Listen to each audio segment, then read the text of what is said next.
오늘 우리에게 주시는 말씀은 로마서 8장 31절에서 35절 말씀입니다. 제가 하나님의 말씀을 봉독합니다. 경청하여 주십시오. 그런즉 이 일에 대하여 우리가 무슨 말하리요? 만일 하나님이 우리를 위하시면 누가 우리를 대적하리요? 자기 아들을 아끼지 아니하시고 우리 모든 사람을 위하여 내주시니가 어찌 그 아들과 함께 모든 것을 우리에게 주시지 아니하겠느냐? 누가 능히 하나님께서 택하신 자들을 고발하리요? 의롭다 하신 이는 하나님이시니 누가 정죄하리요? 죽으실 뿐 아니라 다시 살아나신 이는 그리스도 예수시니 그는 하나님 우편에 계신 자요 우리를 위하여 간구하시는 자시니라. 누가 우리를 그리스도의 사랑에서 끊으리요? 환난이나 공고나 박해나 기근이나 적신이나 위험이나 칼이랴. 아멘.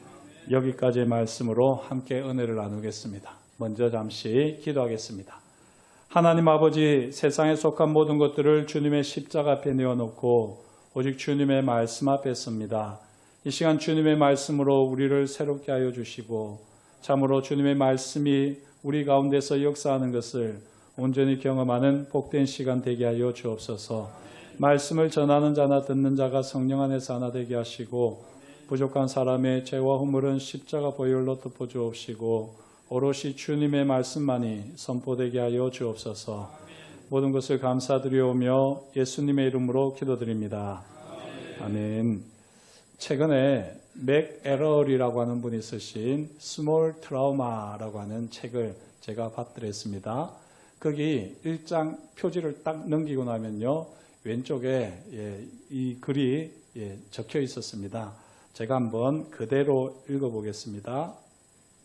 스몰 트라우마는 삶의 다양한 영역에서 발생할 수 있으며 정서적 건강을 서서히 갉아먹는다.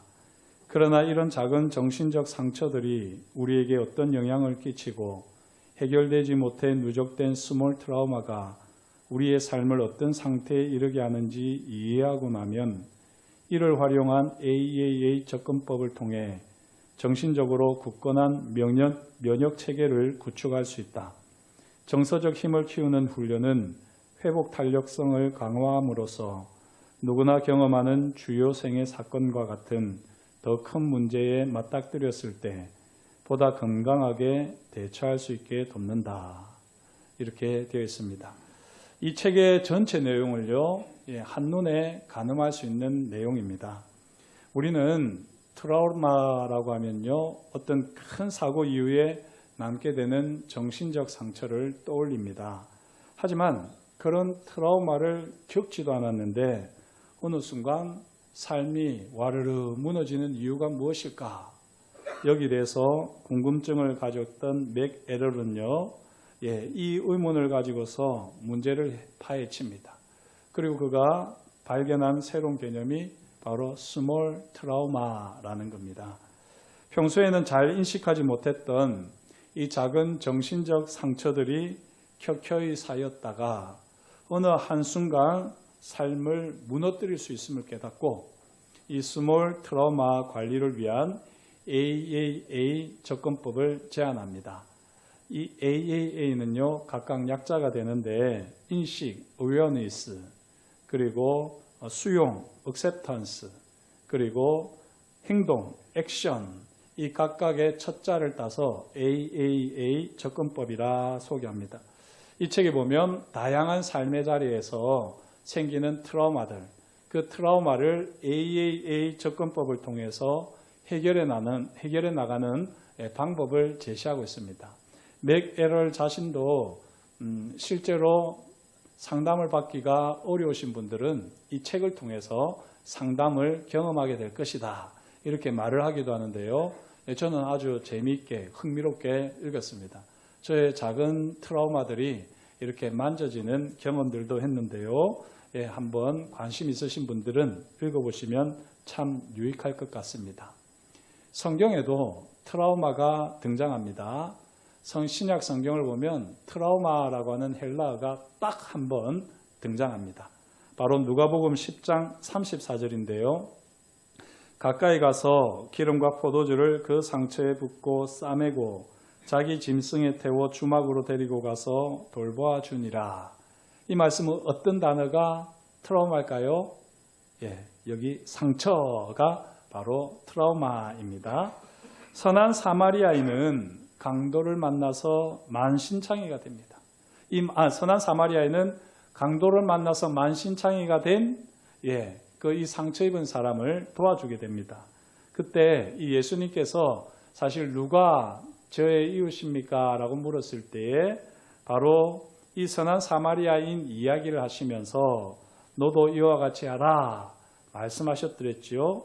이 주님의 말씀을 우리가 기억한다면 그리스도인이라면 스몰 트라우마를 제대로 인식하지 못한 채 삶의 자리에서 끙끙거리고 신음하며 삶이 무너져가는 사람들, 그들을 도와야 합니다. 이것이 선한 사마리아인 비유를 말씀하신 주님의 의도이실 겁니다. 여기서 우리가 트라우마와 함께 또 고려해야 할 단어가 있는데요. 바로 스티그마라고 하는 단어입니다. 오늘 마가 많이 나옵니다. 그죠? 헬라어로 트라우마, 이것은 상처에 해당하고요. 그리고 이 트라우마와 함께 우리가 또 알아야 되는 헬라어가 바로 스티그마인데요. 이 스티그마도 신약 성경에 딱 한 번 나옵니다. 갈라디아서 6장 17절. 이후로는 누구든지 나를 괴롭게 하지 말라. 내가 내 몸에 예수의 흔적을 지니고 있노라. 내가 내 몸에 예수의 흔적을 지니고 있노라. 여기 흔적이 바로 스티그마입니다. 스티그마는 트라우마, 이 상처가 잘 아물고 회복된 후에 남는 흉터라 할 수 있습니다. 어떤 사람은요, 이 흉터만으로도 혐오감이나 공포감을 주지 않습니까?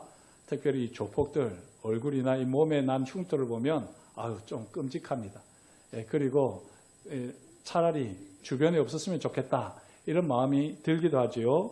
반대로 흉터만으로 감동을 주기도 합니다. 이제 영화 I Can Speak의 한 부분을 볼 텐데요. 위안부로 살았던 삶의 흔적. 한 여인에게 위안부의 삶의 흔적은 트라우마였습니다만 그 트라우마가 스티그마로 바뀌어지는 장면이라고 할 수 있겠습니다. 이 감동적인 부분 2분짜리인데 한번 함께 감상하시겠습니다. 까지 보셨습니다. 시간만 많으면 좀 더 길게 보면 정말 이 감동이 밀려올 텐데 딱 필요한 부분만 보다 보니까 또 조금 감동이 덜할 수도 있는데요. 기회가 되실 때 꼭 I Can Speak라고 하는 이 영화를 보시면 좋겠습니다. 위안부로 사셨던 한 평생이 말 그대로 트라우마였습니다. 하지만 그 트라우마를 극복하고 스티그마로 나타나는 아주 감동적인 장면입니다. 이 영화 주인공처럼 바울은 자신에게 예수의 흔적이 있다고 선포합니다. 바울에게 있어서 예수는 트라우마였습니다. 삶을 송두리째 흔들어 놓는 트라우마였습니다. 하나님의 선택된 백성으로서의 삶, 할례와 율법과 성전 중심의 삶, 이 모두가 진실이 아니라고, 진리가 아니라고 주장하는 이 나사렛 예수 이단은 충분히 바울에게 위협이었습니다. 그런 나사렛 예수 이단 종파의 무리들을 제거하며 박멸하는 일을 너무나도 당연한 자신의 사명으로 여겼더랬습니다. 교회를 핍박하며 다메섹으로 가는 길에서 예수 그리스도를 만나는 경험은요, 트라우마의 절정이라고 할 수 있겠습니다. 하지만 이 트라우마는 주와 함께 죽고 주와 함께 사는 삶을 통해서 스티그마로 변했습니다. 바울은 자신의 몸에 있는 예수의 흔적, 이 스티그마를 확인하며 그 어떤 트라우마도 넉넉히 이겨낼 수 있음을 갈라디아서에서 선포합니다. 바울의 이 트라우마가 어떻게 스티그마로 바뀌었다고요? 예수 그리스도를 만나면서입니다. 그가 예수 그리스도를 만나기 전에 온갖 트라우마들이 이 교회 공동체로부터 일어나기 시작했고 그 예수를 만났을 때가 절정이라고 할 수 있겠지만 이 예수님을 만난 다음에 주와 함께 죽고 주와 함께 사는 경험을 통해서 바울은 그에게 있었던 트라우마들이 스티그마로 바뀌는 것을 경험했습니다. 우리 모두가 바울처럼 예수 그리스도를 만날 수는 없습니다. 하지만 우리 모두가 바울처럼 트라우마가 스티그마로 바뀌는 경험은 할 수 있습니다. 어떻게 가능하지요? 바로 복음을 통했습니다. 그래서 바울은 로마서를 썼던 겁니다. 로마서의 핵심 말씀이 로마서 1장 16절 17절인데요. 내가 복음을 부끄러워하지 아니하노니 이 복음은 모든 믿는 자에게 구원을 주시는 하나님의 능력이 됨이라. 먼저는 유대인에게요 그리고 헬라인에게로다. 복음에는 하나님의 의가 나타나서 믿음으로 믿음에 이르게 하나니 기록된 바 오직 의인은 믿음으로 말미암아 살리람과 같으니라. 아멘. 여기 복음은 하나님의 의가 나타나는 하나님의 능력이다 라고 바울은 선언합니다. 이 로마서 말씀을 보면 복음을 통해서 하나님의 의를 믿는 자만이 하나님의 능력을 경험합니다. 이 사실을 바울은 로마서 1장부터 8장까지 아주 실제적인 자신의 경험을 바탕으로 해서 자세하게 진술하지요. 그리고 이 복음의 최종 진술이 바로 오늘 말씀입니다. 오늘 말씀에서 바울은 최종적으로 하나님의 행동과 사탄의 행동을 대조합니다. 바울은 이 사탄이라고 하는 말을 로마서에서 거의 쓰지 않았어요. 실제로 사탄이라고 하는 단어를 찾아보면요. 딱 한 번만 언급할 뿐입니다. 로마서 16장 20절입니다. 왜 바울은 복음을 이야기하면서 사탄이라고 하는 말을 쓰지 않았을까? 사탄은 감히 하나님과 비교 대상이 되지 않기 때문입니다. 그런 사탄에 대해서 별로 신경 쓸 일이 아니라 오직 하나님만을 바라보고 하나님의 은혜에 집중하도록 바울은 사탄이란 말을 쓰지 않았습니다. 대신에 죄와 죽음을 마치 인격인 것처럼 표현하면서 왕노릇한다 라고 말을 하지요. 사실 사탄이 죄와 죽음을 가지고 세상에서 왕노릇하는 겁니다. 그러나 죄와 죽음을 이야기는 하지만 사탄은 일부러 언급을 하지 않습니다. 여하튼 지금 바울은요. 최종 진술에서 하나님의 행동과 사탄의 행동을 명확하게 대조합니다. 제가 앞에서 소개한 대로 굳이 이야기를 하자면 사탄의 행동은 계속해서 우리에게 트라우마를 일으킵니다. 그런데 이런 사탄의 행동, 트라우마를 일으키는 사탄의 행동에 대해서 하나님께서는 계속해서 어떻게 하실까요? 바로 스티그마로 역사하시는 겁니다. 그래서 우리 삶의 자리에 사탄의 역사로 트라우마가 끊임없이 일어날 때 우리는 스티그마로 역사하시는 하나님의 사랑도 동시에 경험하게 될 줄 믿습니다. 자, 이 표를 이제 우리가 계속 보게 될 텐데요. 바울은 로마서 8장 26절에서 28절까지 해서 성령께서 우리의 연약함을 도우시면서 말할 수 없는 탄식으로 우리를 위하여 친히 간구하신다 라고 말하면서요. 성령의 역사를 강조했습니다.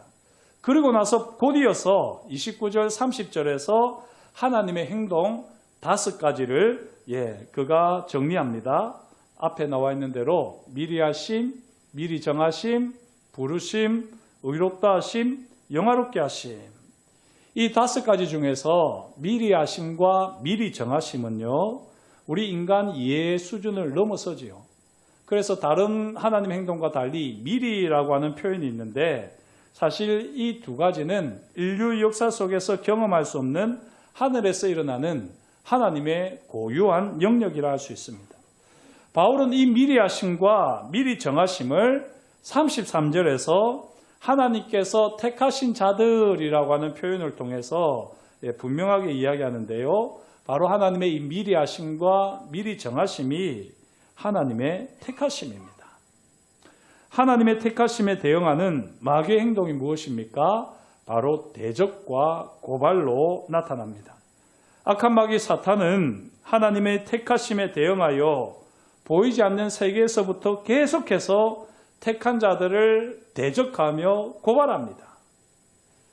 이런 것들이 우리에게 트라우마로 작용하는 것이죠. 하지만 하나님 아버지께서는 자기 아들을 아끼지 아니하시고 우리 모든 사람을 위하여 내주셨습니다.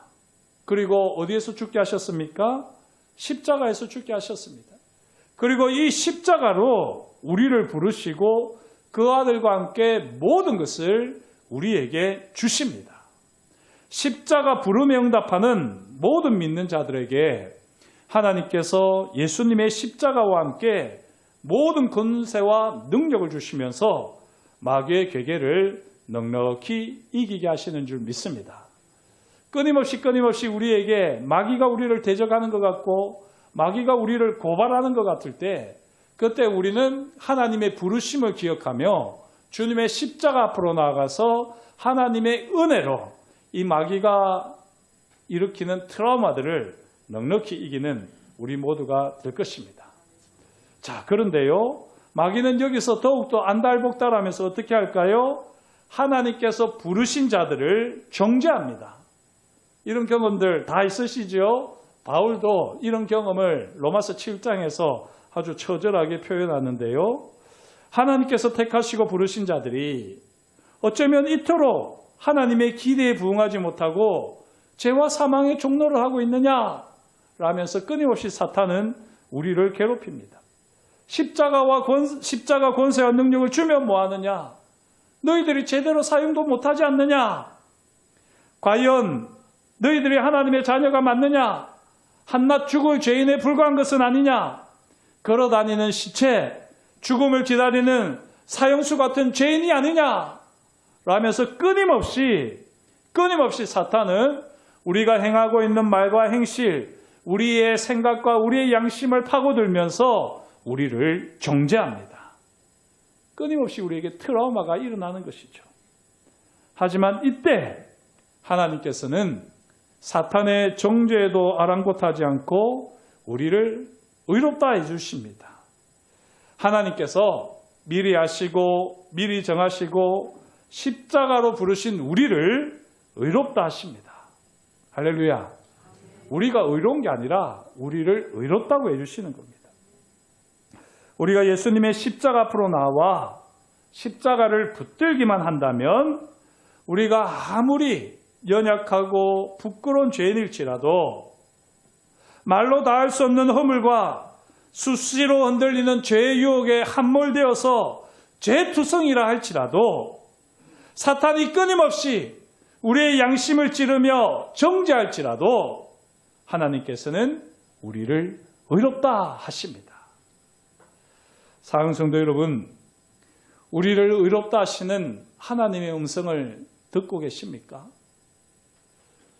우리를 의롭다 하시는 하나님의 눈빛을 경험하고 계십니까? 우리를 의롭다 하시는 하나님의 손길을 느끼십니까? 우리를 의롭다 하시는 하나님의 음성, 하나님의 눈빛, 하나님의 손길을 온전히 경험하지 못하는 이유가 무엇일까요? 바로 예수 그리스도의 십자가를 힘입어서 그 십자가를 통해서 십자가 은혜를 누리지 못하기 때문입니다. 주님이 우리를 위해서 죽어주시고 그 십자가와 함께 모든 것을 주신다고 하시는 이 하나님의 약속, 이 하나님의 말씀을 십자가와 함께 붙들지 못하기 때문입니다. 끊임없는 사탄의 속임수와 유혹에는 어쩌면 그렇게도 예민하게 흔들립니까? 어쩌면 그렇게도 세밀하게 반응을 합니까? 그러면서도 정작 나를 위해서 십자가에서 죽으신 예수님의 한량없는 은혜는 우리가 참 무덤덤하게 받아들이고 있지는 않습니까? 무조건적인 하나님의 사랑, 십자가 은혜를 경험하시기를 축복합니다. 우리가 십자가를 붙들고 십자가를 힘입어 하나님의 택하심과 하나님의 부르심을 믿는다면 하나님께서는 우리를 무조건 의롭다 하십니다. 자, 그렇다면 하나님께서 우리를 택하시고 부르셔서 의롭다고 하시는 증거가 무엇이지요? 지금까지 말씀드린 대로 십자가입니다. 당연히 십자가입니다. 하지만 이 십자가조차 아무런 증거처럼 증거로서 능력을 발휘하지 못할 때가 있습니다.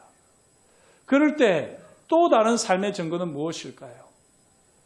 십자가를 통해서 우리 하나님께서 모든 것을 이루어주시고 이 사탄의 트라우마를 스티그마로 바꿔주시건만 그럼에도 불구하고 우리의 삶에 십자가를 붙들기 싫을 때가 있습니다. 십자가 그늘에 머물기가 싫을 때가 있습니다. 그때 또 다른 확실한 증거가 무엇일까요? 그것은 바로 말씀입니다. 하나님의 말씀인 성경이 하나님께서 우리를 택하시고 부르시고 의롭다 하심을 구체적으로 증거하십니다. 때로는 십자가, 성경마저도 내게 아무런 위로도 감동도 되지 못할 때가 있지요. 우리가 그만큼 바닥칠 때가 있습니다. 사단이 심어놓는 사단이 우리에게 덮어 씌우는 이 트라우마로 인해서 어떤 위로도 감동도 성경이 십자가가 주지 못할 때가 있습니다. 이때 성령께서 우리를 위해서 친히 말할 수 없는 탄식으로 간구하십니다. 그리고 우리가 아무것도 깨닫지 못하는 순간에도 탄식하시며 하나님을 아바, 아버지라 부르게 하십니다. 세상의 모든 어둠이 나를 덮치는 것만 같고 이 세상 그 어디에도 내가 쉴 곳, 내가 머물 곳, 내가 숨을 곳이 없어 보이는 이 황망함 속에서도 성령께서는 우리가 하나님을 아바, 아버지라 부르며 하나님을 찾게 하십니다. 하나님을 아바, 아버지라 부르는 저와 여러분의 삶이 될 수 있기를 축복합니다. 진짜 양보해도요 절대로 양보할 수 없는 것이 하나님을 아버지라 부르는 겁니다. 그리고요 하나님을 아버지라 부르기가 싫으면 예수 믿지 마십시오. 그 사람은 예수 믿을 수가 없습니다. 예수 그리스도의 십자가를 힘입어서 성령이 주시는 감동을 따라서 하나님을 아버지라 부르는데 이 하나님을 아버지라 부르는 것이 제대로 불러지지 않으면요 그 사람은 구원 못 받았습니다. 혹시 아직까지 하나님을 아저씨라 부르는 분이 계시면 예배 끝나고 반드시 저를 찾아오십시오. 우리 교회 성도님 중에는 그런 분이 없어야 됩니다. 그리고 이 세상에서 사탄이 그 어떤 트라우마로 우리를 올가맨다고 할지라도 정말 십자가와 성경마저도 내게 아무런 감동도 아무런 감흥도 능력도 위로도 되지 못한다고 할 때 아버지 부르기만 해도 하나님의 사랑이 느껴지는 성령의 역사가 우리에게 반드시 있을 것입니다. 우리가 하나님을 아바 아버지라 부를 때 누가 제일 싫어할까요? 마귀가 싫어합니다. 사탄이. 그래서 사탄은 끊임없이 결정적으로 하나님을 아바 아버지라 부르는 우리와 하나님과의 이 사랑을 끊으려고 온갖 술수를 다 쓰는 겁니다. 그래서 이 세상에 있는 모든 죄와 유혹을 가지고 허물을 가지고 이것들이 다 너에게 있지 않느냐? 네가 하나님을 아바 아버지라 부르는 것이 얼마나 부끄러운 일이고 비양심적인 일이냐? 네가 그럴 자격이 있느냐? 너희가 무슨 근거로 네가 무엇을 가지고 그렇게 하나님을 아바 아버지라 부르느냐? 끊임없이 사단은 우리에게 트라우마를 더입힙니다. 이때 저와 여러분들은 딱 두 눈 감고 저는 주와 함께 죽었습니다. 그리고 주와 함께 다시 살아납니다. 이 고백을 하면서 하나님 아버지를 사랑하게 해주십시오. 그렇게 기도할 때 마귀가 두 손을 다 들게 될 줄 믿습니다. 성령께서 친히 우리 속에서 우리 삶에서 주변의 믿음의 사람들을 통하여 일하십니다. 그러나 무엇보다도 진리의 성령께서 말씀으로 우리를 하나님의 자녀라, 하나님께서 사랑하시고 기뻐하시는 하나님의 아들이라 딸이라 친히 증거하십니다. 이것이 바로 하나님께서 우리를 영화롭게 하시는 겁니다. 하나님께서 우리를 영화롭게 하신다고 해서 우리가 이 땅의 영광으로 가득 차는 것 아닙니다. 하나님께서 우리를 영화롭게 하신다고 해서 저 하늘에 있는 영광이 우리를 강력하게 바울에게 임하였던 것처럼 그렇게 임하는 경우가 아주 드뭅니다. 어쩌면 우리는 이 세상에서 아무런 영광을 경험하지도 나타내지 못할지도 모릅니다. 그 어떤 세속적인 영광도 우리 삶에서 한 번도 발견되지 않을 수도 있습니다. 그럴지라도 우리 속에 계신 성령으로 인하여 우리는 이미 영화롭게 되었습니다. 또한 우리는 하나님의 영광에 즐거이 참여하는 영광을 누리게 될 것입니다. 하나님을 아버지라 부르고 하나님께서 우리를 자녀 삼아 주신 것이 경험되어지는 이 하나님의 사랑이 우리를 둘러쓰고 있는, 우리를 휘감고 있는 하나님의 영광입니다. 바울은 이렇게 고린도후서 3장 17절 18절에서 선언합니다. 주는 영이시니 주의 영이 계신 곳에는 자유가 있느니라. 우리가 다 수건을 벗은 얼굴로 거울을 보는 것 같이 주의 영광을 보매 그와 같은 형상으로 변화하여 영광에서 영광에 이르니 곧 주의 영으로 말미암음이니라. 우리가 주의 영광을 보고 그 영광에 우리가 참여할 수 있는 것은요, 주의 영으로 말미암음이다. 바울은 분명하게 이야기합니다. 그런데 주의 영이 계신 곳에 자유가 있다고 했지요. 비슷한 표현을 예수님도 하셨습니다. 요한복음 8장 32절에서 진리를 알지니 진리가 너희를 자유케 하리라 말씀하셨습니다. 진리와 주의 영은 다르지 않습니다. 그죠? 하나님께서 주의 영, 진리의 영으로 우리를 영광에서 영광으로 이르게 하시는 줄 믿습니다. 예수 그리스도의 십자가는 세상이 볼 때는 나약한 신자들의 트라우마로밖에 보이지 않습니다. 하지만 우리에게는 예수님께서 우리와 함께 하시는 영광의 스티그마입니다. 십자가 은혜와 영광을 자랑하시며 노래하시길 축복합니다. 하나님께서 우리를 택하시고 부르시고 의롭다 하시고 영화롭게 하셨음을 저와 여러분들이 더욱더 확실하게 깨닫기 위해서 항상 주의 말씀 앞에 서야 합니다. 그리고 그 주의 말씀을 붙들고 하나님께서 행하신 행동들을 묵상하게 될 때 성령께서 이 일이 구체적으로 우리 가운데 일어난 것을 경험하게 합니다.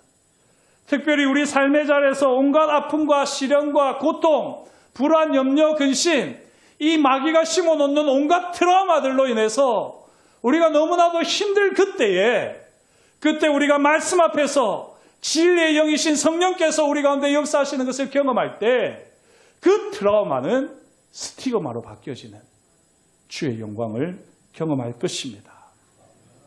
저와 여러분들이 이렇게 기도할 수 있으면 좋겠습니다. 진리의 성령이여, 우리 삶의 온갖 아픔과 고난, 시련으로 인한 트라우마가 예수의 흔적, 스티그마로 변하기까지 우리와 늘 함께 하소서. 말씀으로 역사하사 십자가 은혜와 영광을 더욱더 풍성히 누리는 하나님의 자녀 되게 하옵소서.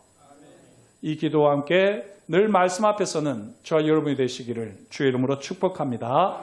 기도하시겠습니다. 하나님 아버지, 오늘도 주님께서 우리에게 말씀하여 주시니 감사합니다.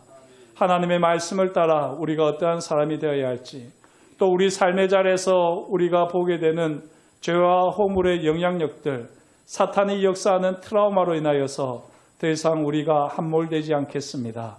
하나님의 사랑이 말씀으로 역사하시는 성령님께서 친히 트라우마를 스티그마로 바꾸실 줄을 믿사옵나니 내게 예수의 흔적이 있으니 더 이상 나를 괴롭히지 말라. 바울과 같은 믿음의 고백, 믿음의 선포가 이어지는 우리의 일상이 되게 하여 주옵소서. 그렇게 역사하실 것을 인하여 감사드리오며 예수님의 이름으로 기도드립니다. 아멘.